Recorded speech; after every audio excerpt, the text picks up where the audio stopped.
Vamos a orar, ¿está bien? Padre, en el nombre de Jesús, ponemos este tiempo de predicación delante de ti y te pedimos que sea tu Santo Espíritu el que hable a nuestro corazón, a nuestra mente, a nuestro intelecto. Que la palabra que hoy va a ser predicada cale en nuestra vida y la podamos poner por obra, Padre, en el nombre poderoso de Jesús.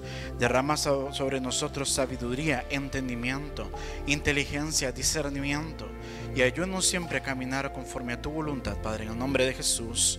Amén y amén. El tema de hoy se llama Estrategias de lo Alto. ¿Cuántos están aquí con algún proyecto importante en este momento? Muy poquitos. ¿Cuántos planean hacer cosas grandes en este 2024? Ok. Muchas veces nosotros hacemos las cosas en nuestra propia prudencia, creyendo que sabemos hacerlo o creyendo que con el conocimiento que tenemos es suficiente. Otros no se aventuran a hacer las cosas porque no tienen dinero en su cuenta bancaria, no tienen los contactos necesarios o tienen miedo. ¿Cuántos de aquí han tenido miedo de hacer algo? ¿Cuántos han tenido miedo de hacer algo que Dios los mandó a hacer? Yo recuerdo hace algunos años, en la iglesia donde estaba, me pidieron abrir una célula en Río Azul, allá re lejos, ¿verdad? Yo era un adolescente, ya tenía casi unos 20 años, ya no era tan adolescente, ¿verdad? 20, 21, una cosa así. Y cuando yo salía del trabajo en San Pedro, yo me tenía que ir a dar la célula empezaba a las 7. Y era bastante difícil que pasara el bus correcto, el de Río Azul de San Diego. Cuando yo llegaba ahí, me acuerdo la primera vez, llegué yo tipo 7:05 pasaditas. Y en eso veo que sube un bus al rato, 7:30. Y me dice la señora de la casa: Kevin, ¿cómo se va a ir? Yo: ¿por qué? No, es que ese es el último bus. Y yo: no, qué bendición, ¿verdad? Oye, tenés que caminar todos los miércoles desde Río Azul, lejos hasta la pista, ¿verdad? A tomar bus. Y era un peligro, había unos trayectos donde ni siquiera había luz eléctrica, no había postes ahí. Y salía cada ser de la creación del Señor, ¿verdad? Y decía: Dios, hazme invisible, guárdame, mandaba yo de ángeles. Y estuve mucho tiempo en esa casa hasta que el Señor me dijera que no estuviera más ahí. Y uno siente miedo algunas veces, más cuando se ve una turba de gente de dudosa procedencia o algo así, ¿verdad? Era complicado. Pero ¿cuántas veces Dios nos pone a nosotros, pone en nuestro corazón a hacer cosas que no entendemos? Cosas que uno dice: jamás a mí me va a poner a hacer esto. Y uno dice: es que no tengo ni los títulos necesarios, no tengo la experiencia, no tengo la cuenta bancaria para pagar este proyecto, no tengo lo que se necesita. A veces uno dice: pero de la familia de donde yo vengo, no se ha graduado nadie. De la familia donde yo vengo son todos así. ¿Cómo voy a estar yo haciendo esas cosas? ¿Y cuántas veces nosotros ponemos un límite sobre nuestra cabeza? Ponemos algo que Dios no ha puesto nunca. Porque en el diseño de Dios para nuestra vida hay cosas increíbles. Dios no ve de la familia donde venimos, Dios no ve cuentas bancarias, Dios no ve experiencia, Dios no ve currículum, Dios ve corazones dispuestos. Amén. Ahora quiero que usted vaya conmigo a Jueces capítulo 6. Vamos a estar aquí, Jueces capítulo 6, y voy a estar leyendo Reina Valera del 60. Les dije que el tema se llama Estrategias de lo Alto. Amén. Vaya conmigo a Jueces capítulo 6, versículo 1.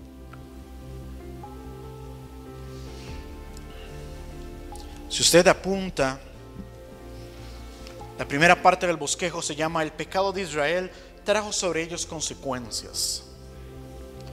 Jueces capítulo 6, versículo 1. Dice: los hijos de Israel hicieron lo malo ante los ojos de Jehová, y Jehová los entregó a manos de Madián por 7 años. Y la mano de Madián prevaleció contra Israel, y los hijos de Israel por causa de los madianitas se hicieron cuevas en los montes y cavernas y lugares fortificados. Pues sucedía que cuando Israel había sembrado, subían los madianitas, los amalecitas y los hijos del oriente contra ellos. Subían y los atacaban, y acampando contra ellos destruían sus frutos de la tierra hasta llegar a Gaza. Y no dejaban que comer a Israel ni ovejas, ni bueyes, ni asnos, porque subían ellos y sus ganados, y venían con sus tiendas en grande multitud como langostas. Ellos y sus camellos eran innumerables. Así venían a la tierra para devastarla. De este modo empobrecía a Israel en gran manera a causa de Madián, y los hijos de Israel clamaron a Jehová. Era muy común en la historia de Israel que ellos cometieran un pecado siempre, y era el pecado de la apostasía. ¿Qué es la apostasía? Es apartarnos de los principios de la palabra de Dios, apartarnos del evangelio, apartarnos de aquello que Dios ha mandado, comenzar a decirle bueno a lo malo y malo a lo bueno. Eso es apostasía. Irnos en pos de aquello que Dios ha condenado, ha rechazado. Israel siempre hacía esto. Era muy común con los ídolos. Era muy común que comenzaran a poner imágenes de acera, adoraran a Moloch, qué sé yo. Todo lo que pasaba, los dioses cananeos, por algún motivo, a través de la historia de Israel, de hecho desde que están en el desierto con Moisés, ¿qué fue lo primero que hicieron cuando Moisés subió al monte? Baja con las tablas de la ley y están haciendo un ídolo y adorándolo. Ese fue siempre el pecado de Israel. Y resulta que por el pecado de la apostasía del pueblo, Dios lo entrega a sus enemigos 7 años. Ahora bien, ¿qué enseña la palabra sobre la apostasía, sobre dejar las escrituras, sobre dejar aquello que se nos ha enseñado de la palabra? Primera de Timoteo capítulo 4 versículo 1 y 2, y no pierda Jueces 6. Primera de Timoteo 4, 1 y 2 dice, leo en Reina Valera del 60: pero el Espíritu dice claramente que en los postreros tiempos algunos apostatarán de la fe, escuchando a espíritus engañadores, a doctrinas de demonios, por la hipocresía de mentirosos, que teniendo cauterizada la conciencia. Oiga, en los postreros tiempos hay gente que va a dejar de lado la palabra. ¿Usted conoce gente que en esos postreros tiempos está haciendo cosas contrarias a la misma palabra de Dios? Es muy común.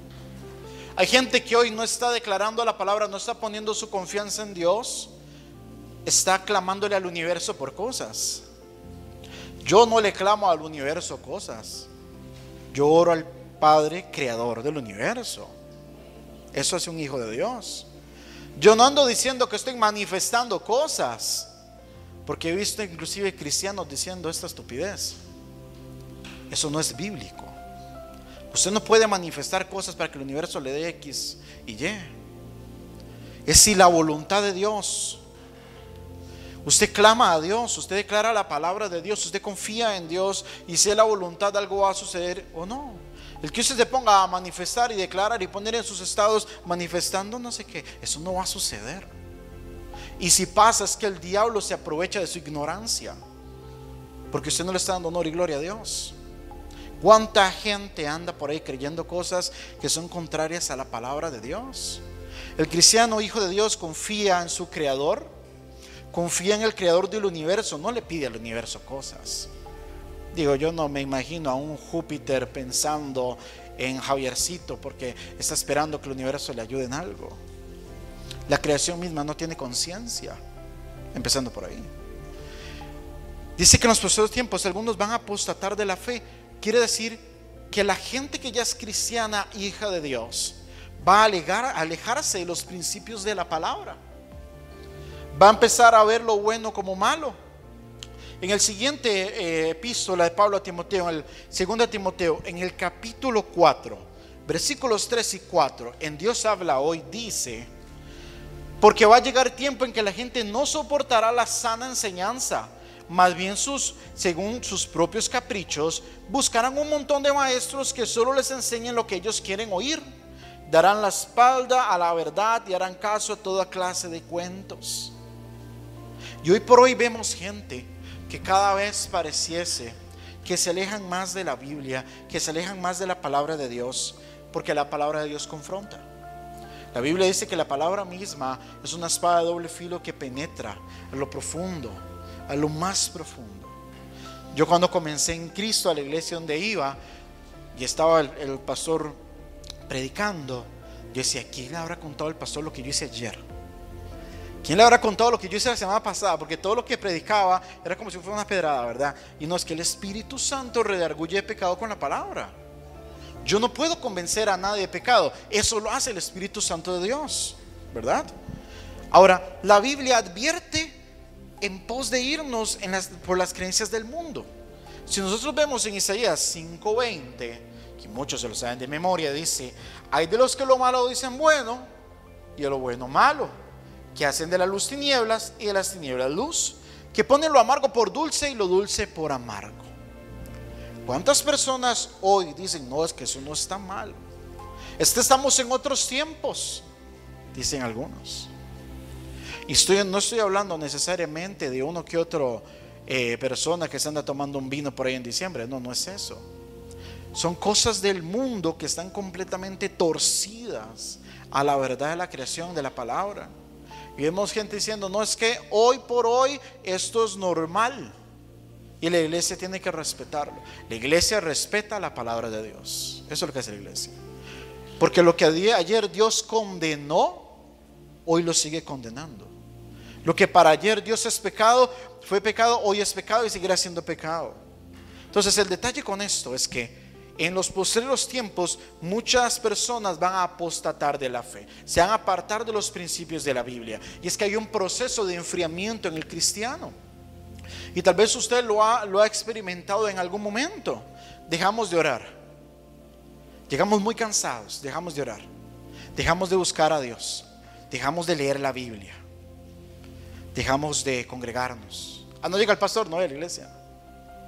Empezamos a ser como turistas espirituales en la iglesia. En alabanza de la oración ya no alabamos y adoramos a Dios porque ya me cansé, la canción ya duró 6 minutos, ya estoy cansado. Que ya viene el pastor, duró 1 hora, uy no, ya todo el mundo quiere irse. Ya no valoramos la palabra. Entonces hay un proceso de enfriamiento en los cristianos. Y el proceso de enfriamiento nos lleva eventualmente a apostatar de la fe, porque dejamos de valorar lo eterno. La Biblia dice que busquemos primero el reino de Dios y su justicia, ¿verdad? Buscar el reino de Dios y su justicia comienza con buscar la presencia de Dios, presentándonos nosotros delante de Dios, arrepintiéndonos todos los días de cualquier cosa que hayamos hecho y por lo que aún no hicimos y debimos hacer. La Biblia dice, aquel que sabe hacer lo bueno y no lo hace, es pecado, ¿cierto? Pregunto, ¿usted hoy oró en la mañana? No me levante la mano. ¿Usted va a orar hoy en la noche antes de dormirse? Solo se lo sabe. ¿Buscó usted la presencia de Dios ayer? ¿Ayunó esa semana que pasó? ¿Leyó usted la Biblia ayer? ¿Hoy? ¿Cómo están sus disciplinas espirituales? Es algo que solo usted y Dios lo sabe. Muchas veces a mí me ha pasado que cuando me ha costado volver a la lectura, al estudio de la palabra, busco a alguien a quien darle cuentas. Y le digo, ya voy por acá, ya hice esto, ya estoy aquí, ya estoy allá. Porque a veces uno necesita que alguien le jale el mecate, ¿cierto? Ahora bien, el pecado de Israel trajo sobre ellos consecuencias. Cuando nosotros nos apartamos, cuando nosotros empezamos a hacer lo que no tenemos que hacer, vienen consecuencias sobre nuestra vida y eso es inevitable. Muchas veces Dios en su infinita misericordia no permite que otra cosa suceda, pero debería. Ahora, yo siempre he dicho que nadie puede quejarse de lo que permite en su propia vida. Cada quien además se gana la publicidad que se hace con sus actos, ¿verdad? Yo he puesto a pensar, ¿cómo me conocerá a mí la gente? La gente con la que paso horas de horas. Mis estudiantes, por ejemplo. ¿Cómo me conocerán? ¿Cómo me verán? ¿Será que soy ejemplo o más bien me hacen a un lado? Yo no lo sé, solo Dios lo sabe.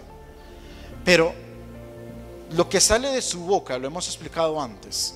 Dice la Biblia que de la abundancia del corazón habla la boca.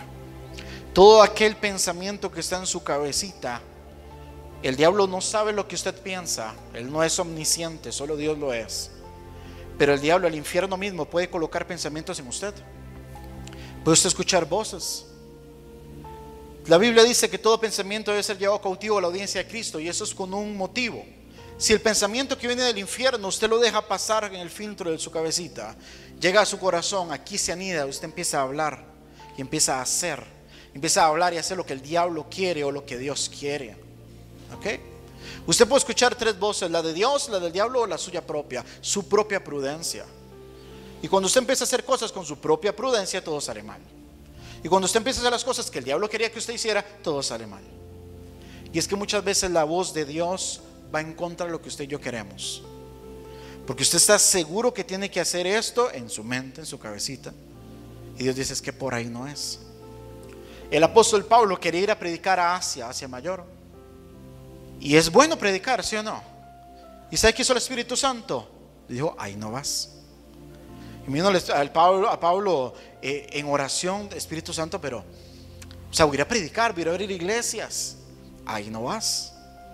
Pero es algo bueno, es que ahí no vas y punto. ¿Cuántas veces en nuestros proyectos personales sucede esto?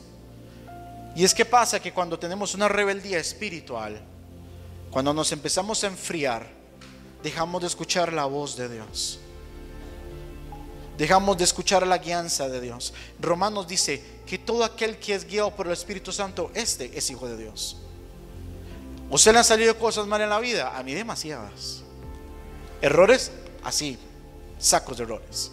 Y eso es por un motivo: no escuchamos la voz del Espíritu Santo, no nos sujetamos a lo que Dios quería, y ahí va usted y comete el error. Y a todos nos pasa que cometemos errores por irnos en pos de nuestra propia prudencia, porque escuchamos la vocecita del diablo y creímos que era Dios, porque no oramos, no ayunamos, no sacamos tiempo para ver si era lo que Dios quería. Gente que quiere comprar una casa, va a sacar un préstamo, inmediatamente se lo dan, y usted dice: esto es de Dios. Y si Dios te iba a dar la casa sin préstamo, pero no oraste.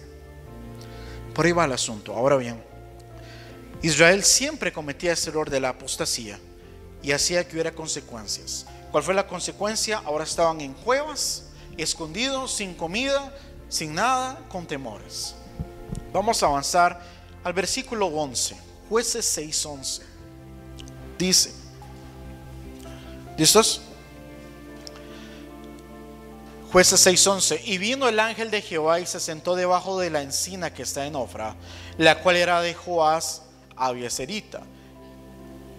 Y su hijo Gedeón estaba sacudiendo el trigo en el lagar. Ojo, eso es importante, para esconderlo de los madianitas. Y el ángel de Jehová se le apareció y dijo: Jehová está contigo, varón esforzado y valiente. O sea, que se le presente un ángel y le diga esto. Yo dije: ay, jamás. Yo esforzado y valiente. Dice el 13: y Gedeón le respondió: Señor mío, si Jehová está con nosotros, ¿por qué nos ha sobrevenido todo esto? ¿Y a dónde están todas sus maravillas que nuestros padres nos han contado, diciendo: ¿no nos sacó Jehová de Egipto? Y ahora Jehová nos ha desamparado y nos ha entregado a mano de los madianitas. El descaro de lo que le dice Gedeón. 14: y mirándole Jehová le dijo: ve con esta tu fuerza y salvarás a Israel de la mano de los madianitas. ¿No te envío yo? Y entonces respondió: Señor mío, ¿con qué salvaré yo a Israel?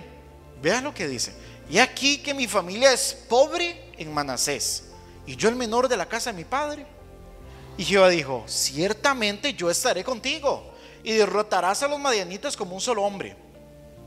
Pero todos los madianitas, amalecitas y los de oriente se juntaron a una, y pasaron y acamparon, dice el 33, en el valle de Jezreel. 34: entonces el espíritu de Jehová vino sobre Gedeón, y cuando éste tocó el cuerno, los abeseritas se reunieron con él, y envió mensajeros por todo Manasés, y ellos también se juntaron con él. Asimismo envió mensajeros a Aser, a Zabulón y a Neftalí, los cuales salieron a encontrarles.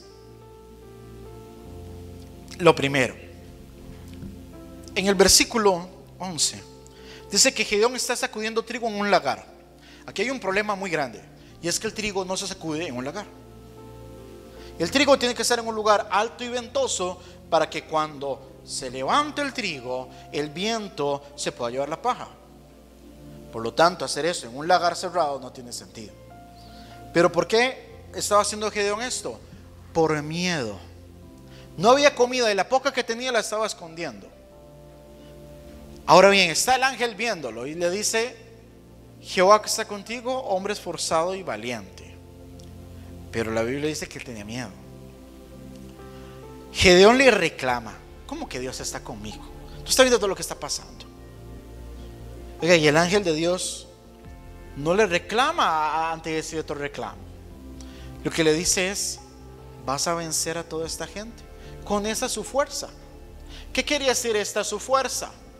Es que Gedeón era uno pobre, miedoso y el menor de la familia. Algo así como David en su adolescencia.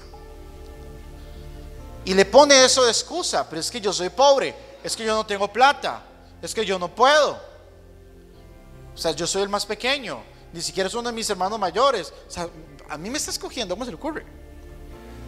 Y Dios le dice: es que vas a ir y los vas a derrotar, dice el versículo 16, como si fueran uno solo.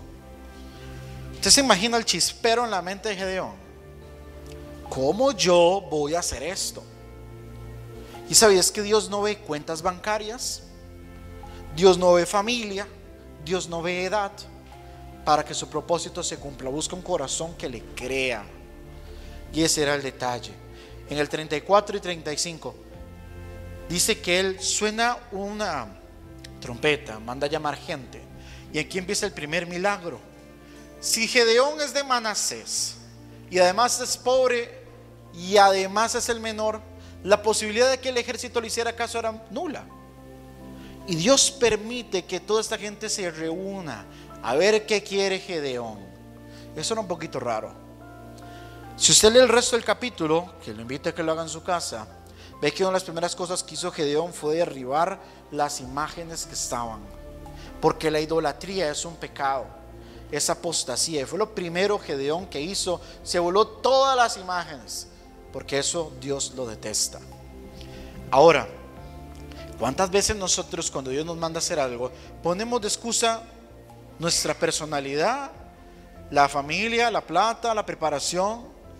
Es que Dios no ve eso. ¿Qué ve Dios? El corazón. Diga conmigo: Dios ve mi corazón. Dios no ve mi cuenta bancaria, Dios no ve mi currículum, Dios ve mi corazón. En esta segunda parte, Dios levanta a alguien que menos se lo esperaba. ¿Alguna vez usted se ha puesto a pensar: ¿qué querrá Dios de mí? ¿A dónde me mandará? ¿Qué hizo Dios con Abraham y a qué edad? Es que Dios no ve edades. A Dios eso no le importa. Dios quiere ver qué tan dispuestos estás a hacer las cosas. Vamos a ir a Jueces capítulo 7.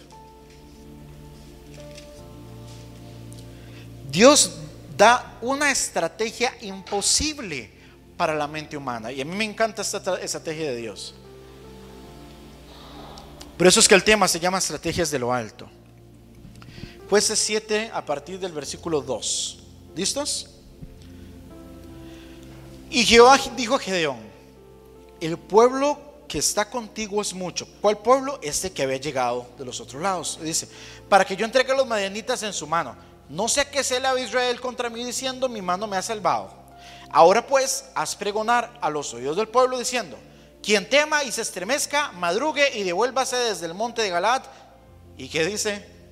Y se devolvieron de los del pueblo 22,000 y quedaron 10,000.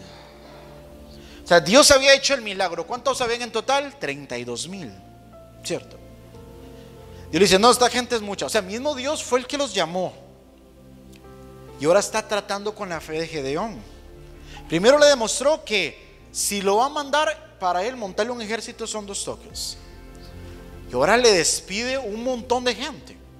Todos los miedosos tienen que irse. Dígales y que se vayan mañana.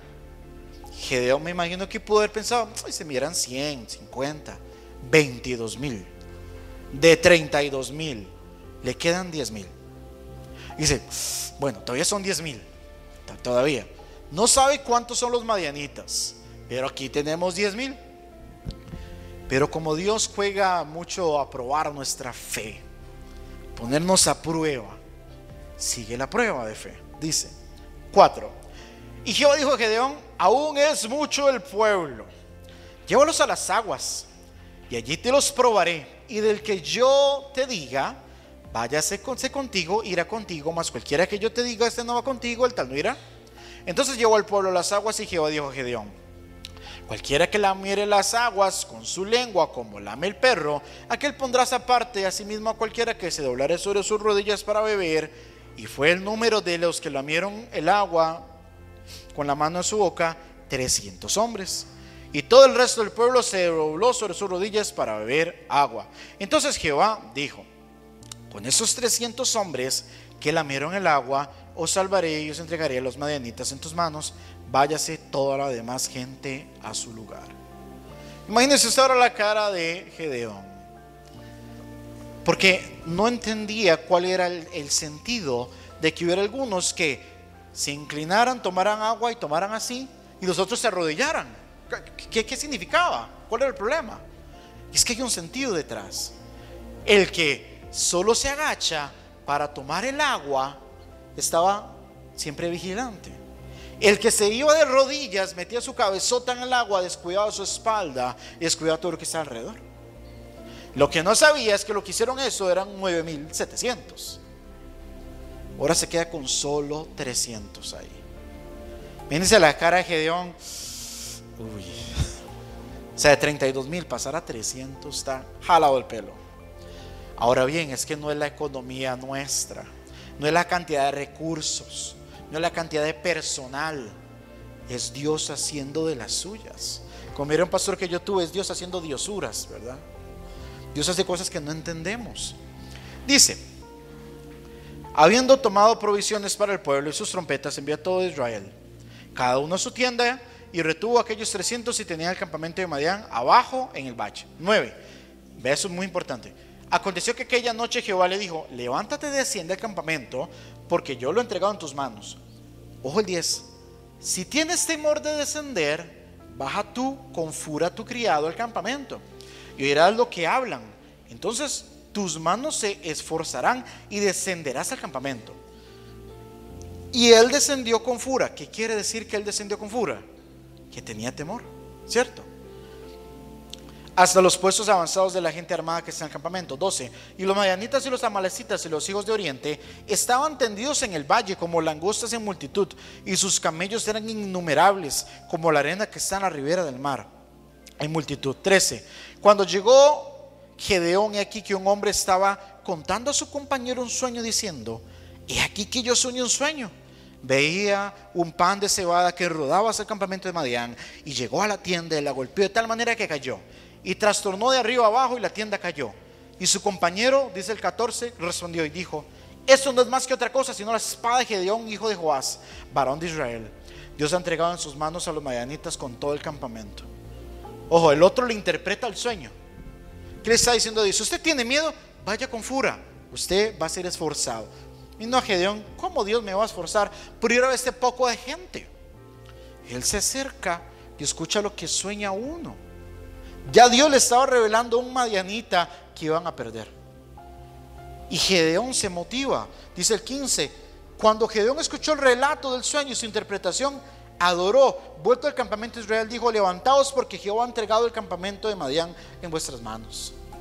Dice el 16: repartiendo los 300 hombres, aquí viene la estrategia de Dios, en 3 escuadrones, o sea, 100, 100 y 100, dio a todos ellos trompetas en sus manos y cántaros vacíos con teas ardiendo dentro de los cántaros. O sea, la tea está ardiendo y la tapa para que no se vea el fuego. 17, él les dijo: miradme a mí y haced como hago yo. Y aquí que cuando yo llegue al extremo del campamento, haréis vosotros como hago yo. Yo tocaré la trompeta y todos los que estarán conmigo, y vosotros tocaréis entonces las trompetas alrededor de todo el campamento, y diréis: por Jehová y por Gedeón. Llegaron pues a Gedeón. Ojo, era muy simple. Esta gente se agrupa alrededor del valle, en lo alto. Cuando llegan, suena una trompeta, quiebran la tea, el cántaro, se ven inmediatamente 300 antorchas. Ellos tocan una trompeta, imagínense el escándalo, 300 trompetas, y gritan. Esa es la estrategia nada más. ¿Qué posibilidad hay de que esto funcione? Que usted se pare con una trompeta, con una antorcha y pegue gritos.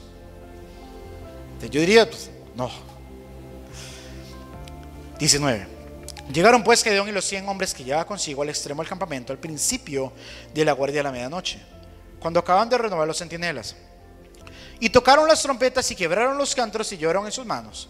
Y los 3 escuadrones tocaron las trompetas, quebrando los cántaros, y tomaron en la mano izquierda las teas y en la derecha las trompetas con que tocaban, y gritaron por la espada de Jehová y de Gedeón. 21.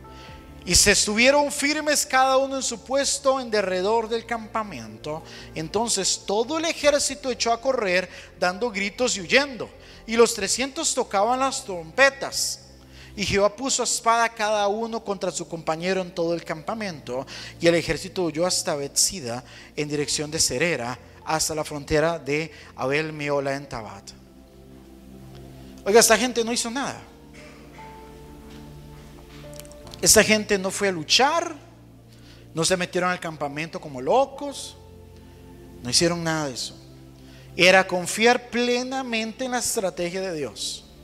Se para, toca una trompeta con una mano, con la otra quiebra el cántaro, se muestra la antorcha y todos gritan.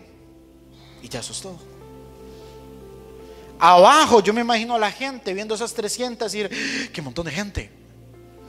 Pero Dios hace que entre ellos se maten. Dios hace que ellos huyan, que griten, tienen temor. Eran solo 300. ¿Qué puede hacer Dios con lo que ha puesto en tus manos? Usted tal vez dice, no tengo ni 300 colones, o sea, 0. Pero Dios puso en su corazón el ardor de un deseo. La confianza suya tiene que estar puesta en las estrategias de Dios. ¿Cuántas veces Dios ha hecho milagros sobrenaturales por un cristiano que va con fe a un banco, que va con fe a preguntar el precio de un terreno, que va con fe a preguntar el precio de un auto, y Dios se encarga de lo demás? Porque sea una cosa, son los milagros que Dios puede hacer, estrategias de Dios. Juan 11:40, vamos a Juan 11:40, este es muy importante. Dice Juan 11:40. ¿Listos? Dice, eso es cuando Lázaro está muerto y una de las hermanas le está reclamando a Jesús, y Jesús le dice que va a resucitar a Lázaro.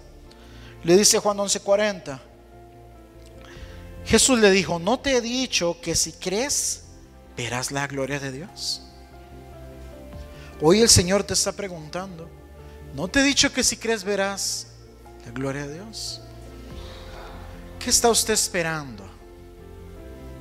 ¿Pegarse la lotería o no? Dios es el dueño del oro y de la plata. Para Dios no hay nada imposible. Dios le da una estrategia muy simple. ¿Qué era lo que necesitaba Gedeón hacer? Obedecer y confiar. ¿Qué es lo que te está demandando hoy Dios? Obedezca y confíe. Cuando usted presenta delante de Dios su familia, su casa, sus proyectos, sus sueños, el trabajo al cual está usted esperando que lo llamen, obedezca y confíe. Que todos los demás que van con un montón de currículums y hasta con posgrados y todo, y usted está ahí con 9º tal vez, obedezca y confíe. Dios va a hacer cosas grandes, porque el Espíritu de Dios no está sobre usted, está en usted. A partir del momento que nosotros tenemos a Cristo, no es como en el Antiguo Testamento que el Espíritu Santo se posaba sobre alguien. No, ahora nuestro cuerpo es templo del Espíritu Santo, y usted y yo nos dejamos guiar por el Espíritu Santo, no con nuestra prudencia, no con nuestros planes, es con las estrategias de lo alto. Ahora, así como el pecado de Israel trajo consecuencias, la Biblia dice en 2 Timoteo 2:13 que si nosotros somos infieles, Él permanece fiel, porque Él no puede negarse a sí mismo. Dios nos ama tanto que su misericordia es nueva cada mañana, para que usted se presente en oración y le pida perdón, se arrepienta y ponga en orden sus caminos.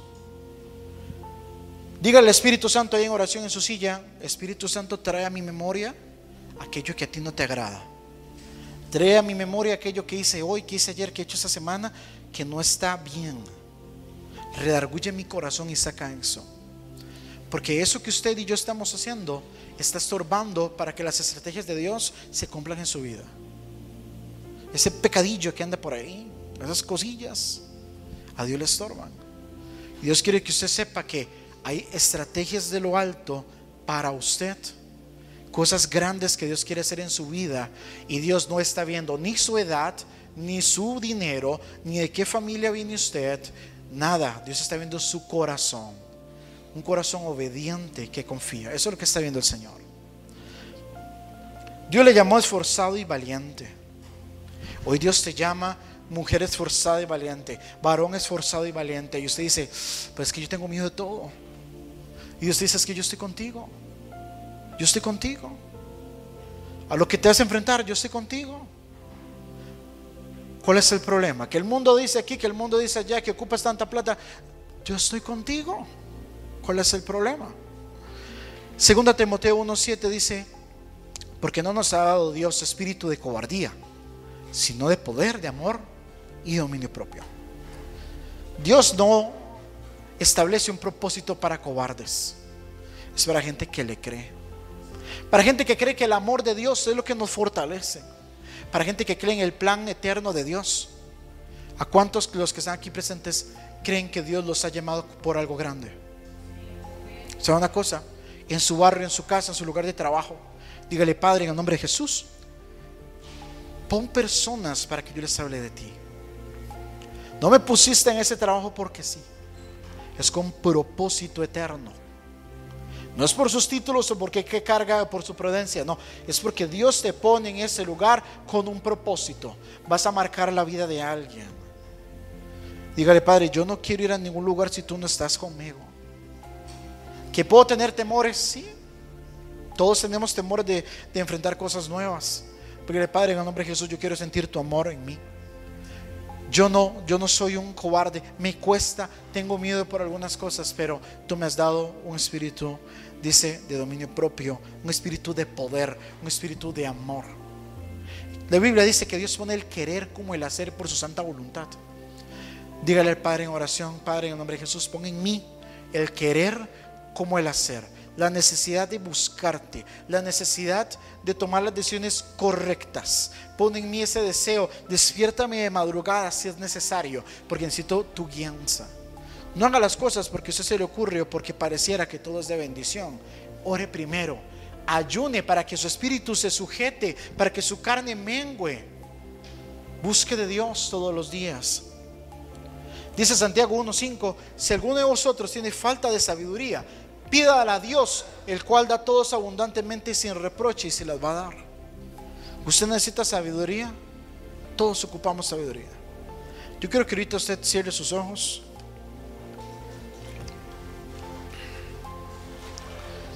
Dígale: Padre, en el nombre de Jesús, yo me presento delante de ti hoy.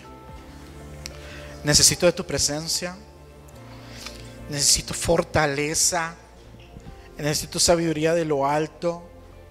Necesito hacer las cosas bien. Necesito que tu Santo Espíritu me guíe. Necesito que tu Santo Espíritu me redarguya de pecado y saque de mí todo aquello que a ti te estorba. Necesito, Señor, ver cumplidas tus promesas en mi vida, pero entiendo que necesito morar bajo tu presencia, como enseña el Salmo 91. El que habita al abrigo del Altísimo morará en tu presencia. Y vendrán muchas promesas, Señor, pero necesitamos ayuda, Padre, para hacer las cosas bien. Yo creo que usted ahí donde está se ponga sobre sus pies y usted ore conmigo. Padre, en el nombre de Jesús, el día de hoy yo te pido perdón por mis pecados, por mis errores, por quizás hacer cosas que han hecho que vengan consecuencias a mi vida. Yo declaro que Jesús es Señor y Salvador de mi vida. Señor, de mis pensamientos, de mis sueños, de mis emociones, de mis proyectos, de todo lo que hay en mi vida. Yo declaro en el nombre de Jesús que tu Santo Espíritu me va a guiar todos los días. Padre, dame sabiduría de lo alto, sabiduría para tomar decisiones correctas, sabiduría para dejarme guiar por ti. En el nombre de Jesús. Dame estrategias de lo alto. Estrategias que solo tú puedes dar. Estrategias que parezcan imposibles o locas para el mundo, pero yo confío en ti. Ayúdame a ser obediente, a ser manso, a ser humilde, a ser sujeto, a nunca apartarme de tu verdad, a ser un hijo conforme a tu voluntad. Padre, que tu amor me haga fuerte, que tu amor me fortalezca, Padre, para poder creer en ti. En el nombre de Jesús.